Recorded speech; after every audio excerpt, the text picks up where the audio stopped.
Hello दोस्तों, हमारे channel में आपका स्वागत है। इस वीडियो में यूपी बीएड एंट्रेंस एग्जाम 2022 के लिए पिछले वर्षों में पूछे गए महत्वपूर्ण प्रश्नों का अध्ययन करेंगे, इसलिए वीडियो को अंत तक जरूर देखिएगा। प्रत्येक प्रश्न के लिए आपको 5 सेकंड का समय दिया जाएगा। आप अपना उत्तर कमेंट में दे सकते हैं। दोस्तों, अगर आप हमारे चैनल में नए आए हैं तो चैनल को सब्सक्राइब कर दीजिएगा और वीडियो पसंद आए तो वीडियो को भी लाइक कर दीजिएगा। भारत में सर्व शिक्षा अभियान कब चालू किया गया?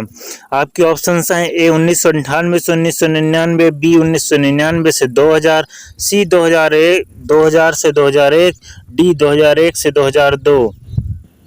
आपको 5 सेकंड समय दिया जाता है। अगर आपको आंसर पता तो आंसर कमेंट करके बताइए। इसका राइट आंसर है ऑप्शन सी 2000 से 2001। भारत में सर्व शिक्षा अभियान वर्ष 2000 से 2001 में प्रारंभ किया गया था। यह एक निश्चित समयावधि के भीतर प्रारंभिक शिक्षा के सार्वभौमिकरण लक्ष्य को प्राप्त करने हेतु भारत सरकार का एक महत्वपूर्ण कार्यक्रम है। अगला प्रश्न है, कमांड कंट्रोल प्लस वी का प्रयोग है। ए पोस्ट करना, बी पेस्ट करना, सी हटाना या डी अलग करना।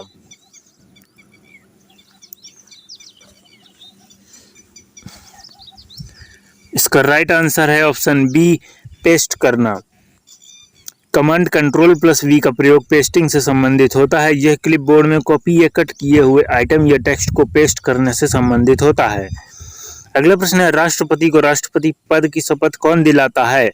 ए भारत का मुख्य न्यायाधीश, बी भारत का उपराष्ट्रपति, सी राज्यपाल या डी लोकसभा का अध्यक्ष।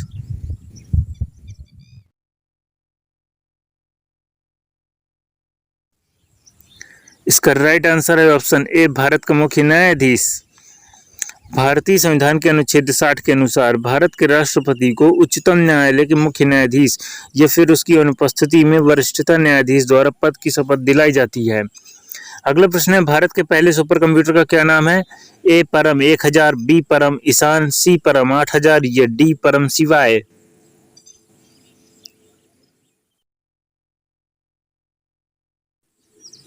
इसका राइट आंसर है ऑप्शन सी परम 8000। परम 8000 को भारत का पहला सुपर कंप्यूटर माना जाता है। इसमें 64 सीपीयू प्रयोग किए गए थे। इसका वर्ष 1991 में अनावरण किया गया था। यह स्वदेश में सीडेक कंपनी द्वारा वर्ष 1990 में बनाया गया था। अगला प्रश्न है, भारत में वर्तमान सेना प्रमुख जनरल का क्या नाम है? ए general Dalbir Suhag, B general Manoj Mukund Naravane, C general V K Singh और डी जनरल विपिन रावत।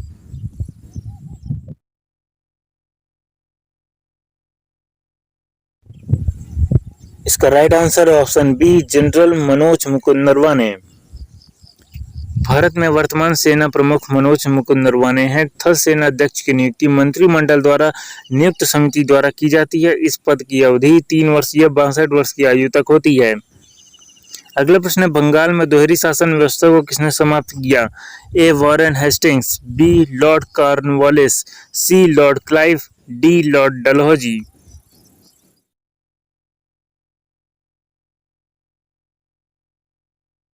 इसका राइट आंसर है option A Warren Hastings. Bengal में दोहरी शासन व्यवस्था का अंत वॉरेन हेस्टिंग्स द्वारा किया गया था। कंपनी ने इलाहाबाद की संधि के अंतर्गत बिहार, उड़ीसा तथा बंगाल पर द्वैत शासन लागू किया। इसके अंतर्गत यहाँ का प्रशासन का जिम्मा नवाब को दिया गया, जो कि कर वसूलने के अधिकार कंपनी ने अपने पास रखे। अगला प्रश्न है, कौन सा नाम महिला क्रिकेट से संबंधित नहीं है?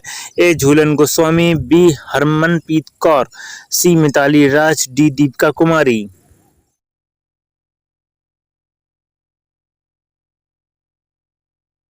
इसका राइट आंसर है ऑप्शन डी दीपिका कुमारी। दीपिका कुमारी का संबंध क्रिकेट से न होकर तीरंदाजी से है। दीपिका कुमारी ने वर्ष 2006 में मैक्सिको में आयोजित वर्ल्ड चैंपियनशिप में कंपाउंड एकल प्रतियोगिता में स्वर्ण पदक हासिल किया था। ऐसा करने वाली वह दूसरी भारतीय थी। उन्होंने वर्ष 2010 के एशियन गेम्स में कांस्य पदक तथा वर्ष 2010 के कॉमनवेल्थ में महिला एकल और टीम के साथ 2 स्वर्ण पदक हासिल किए थे। अगला प्रश्न है, मानव शरीर का कौन सा अंग इंसुलिन पैदा करता है? आपके ऑप्शन हैं ए यकृत, बी अग्नाशय, सी तिल्ली, डी पित्ताशय।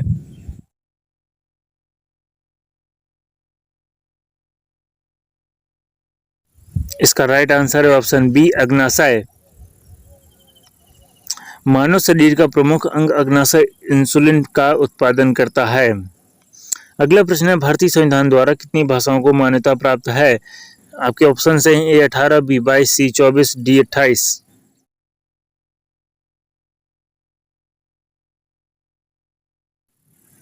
इसका राइट आंसर है ऑप्शन बी 22।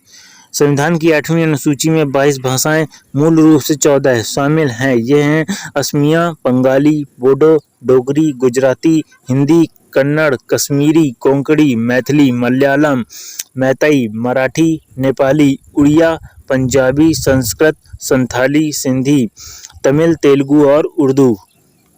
अगला प्रश्न है, प्रथम भारतीय महिला ओलंपिक पदक विजेता कौन है? आपके ऑप्शन हैं A Karnam Malleswari, B S Chanu, C Geeta Phogat, D S C Mary com.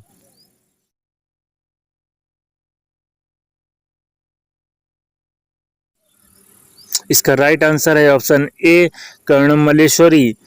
करुणा मल्लेश्वरी भारत की महिला भारोत्तोलक हैं। वे ओलंपिक खेलों में कांस्य पदक जीतने वाली प्रथम महिला खिलाड़ी हैं। मल्लेश्वरी को वर्ष 1995 में अर्जुन पुरस्कार, वर्ष 1996 में राजीव गांधी खेल रत्न पुरस्कार और वर्ष 1997 में पद्मश्री से सम्मानित किया गया। देवधर ट्रॉफी किस खेल से संबंधित है? A table tennis, B football, C cricket, D hockey.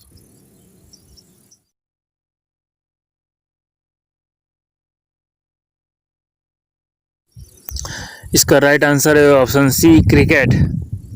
Deodhar trophy Bharat की घरेलू क्रिकेट प्रतियोगिता है। देवधर ट्रॉफी भारतीय घरेलू क्रिकेट में 50 ओवर नॉन आउट लिस्ट एक क्रिकेट प्रतियोगिता है, जिसका आयोजन प्रत्येक वर्ष भारतीय क्रिकेट कंट्रोल बोर्ड द्वारा किया जाता है। अगला प्रश्न है, a Hindu way of life के लेखक कौन है? आपके ऑप्शन हैं A Subhash Chandra Bose, B doctor Rajendra Prasad, C doctor Sarvepalli Radhakrishnan और D Pandit Jawaharlal Nehru.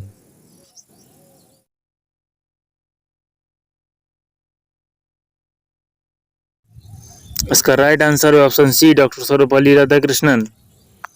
Doctor Sarvepalli Radhakrishnan a Hindu way of life के लेखक हैं। डॉक्टर सर्वपल्ली राधाकृष्णन भारत के पहले उपराष्ट्रपति तथा दूसरे राष्ट्रपति थे। अगला प्रश्न है, भारत के किस राज्य की तट रेखा सबसे लंबी है? ए आंध्र प्रदेश, बी तमिलनाडु, सी गुजरात, डी केरल।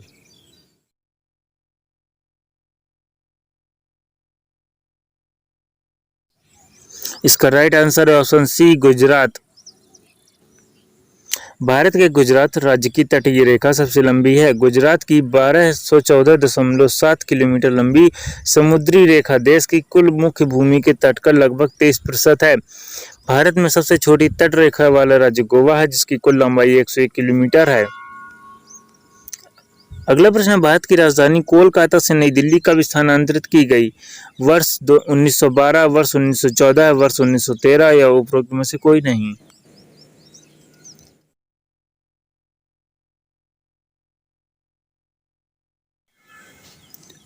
इसका राइट आंसर है ऑप्शन ए वर्ष 1912।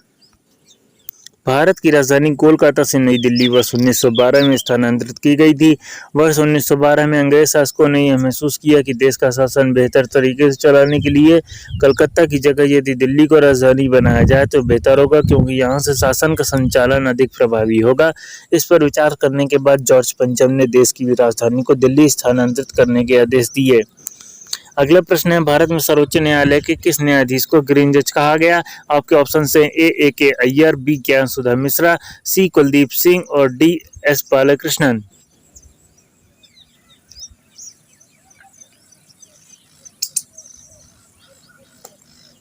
इसका राइट आंसर है ऑप्शन सी कुलदीप सिंह। भारत में सर्वोच्च न्यायालय के न्यायाधीश कुलदीप सिंह को ग्रीन जज कहा जाता है। इन्होंने अपने सुप्रीम कोर्ट के कार्यकाल में बहुत से पर्यावरणीय मुद्दों से संबंधित PIL का निस्तारण किया था। इस कारण इन्हें ग्रीन जज कहा जाता है। अगला प्रश्न, भारतीय संविधान को कब अपनाया गया? ए 15 अगस्त 1947, बी 29 अगस्त 1947, सी 26 जनवरी 1948 या डी 26 नवंबर 1949।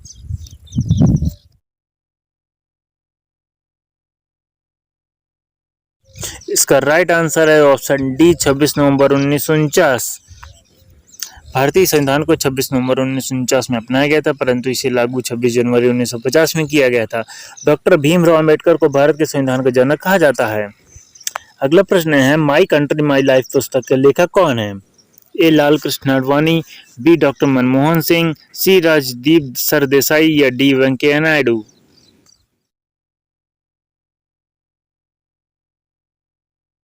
इसका राइट आंसर है ऑप्शन ए लाल कृष्ण आडवाणी।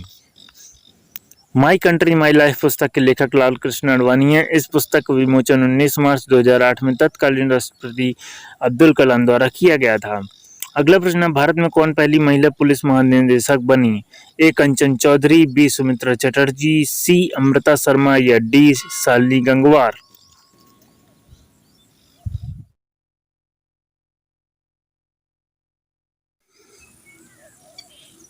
इसका राइट आंसर है ऑप्शन ए कंचन चौधरी। कंचन चौधरी भारत में पहली महिला पुलिस महानिदेशक बनी है। वह उत्तराखंड राज्य की वर्ष 2007 में पुलिस महानिदेशक बनी थी। वह किरण बेदी के बाद देश की दूसरी महिला आईएएस अधिकारी हैं। अगला प्रश्न है भारत में कितने पिन कोड क्षेत्रों में विभाजित है? ए 6, बी 7, सी 8 या डी 9।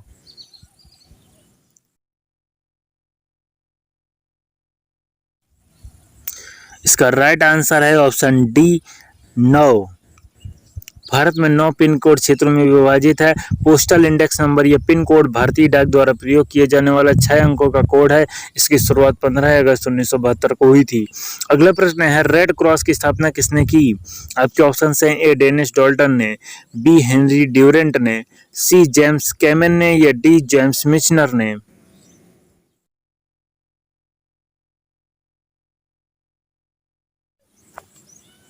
इसका राइट आंसर है ऑप्शन बी हेनरी ड्यूरेंट ने। रेड क्रॉस की स्थापना 1863 में हेनरी ड्यूरेंट ने की थी। रेड क्रॉस एक अंतर्राष्ट्रीय संगठन है जिसका मिशन मानवीय जिंदगी व सेहत को सुरक्षित रखना है। इसका मुख्यालय जेनेवा स्विट्जरलैंड में है। अगला प्रश्न है लोकसभा की पहली महिला स्पीकर कौन है? आपके ऑप्शन हैं ए सुमित्रा महाजन, बी मीरा कुमार, सी पूनम महाजन या डी सुषमा स्वराज।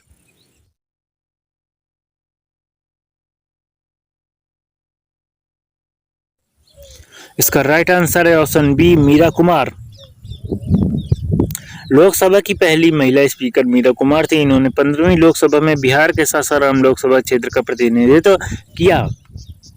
अगला प्रश्न है नरेंद्र मोदी की पहली बार प्रधानमंत्री पद के लिए शपथ की तिथि क्या थी? ए 20 मई 2014, बी 22 मई 2014, सी 26 मई 2014 या डी 26 मई 2015।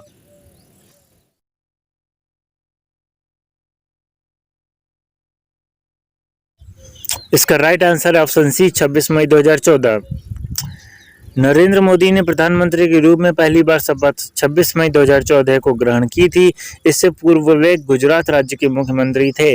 नरेंद्र मोदी ने प्रधानमंत्री के रूप में दूसरी बार 30 मई 2019 को शपथ ली थी।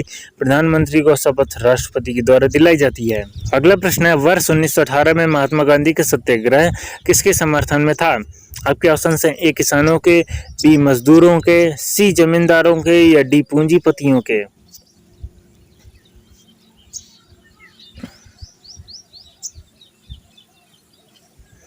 इसका राइट आंसर है ऑप्शन ए किसानों के।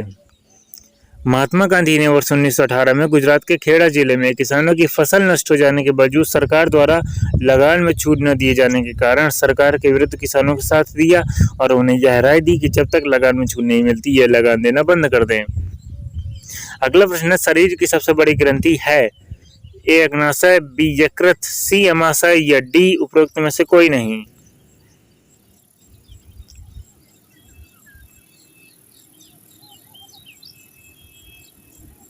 इसका राइट आंसर है बी यकृत। मानव शरीर की सबसे बड़ी ग्रंथि यकृत है। इसका वजन लगभग 1.5 से 2 किलोग्राम होता है। यकृत द्वारा पित्त स्रावित होता है। अगला प्रश्न है भारत का पहला परमाणु रिएक्टर है? ए लक्ष्मी, बी इंदिरा, सी अप्सरा या डी गंगोत्री।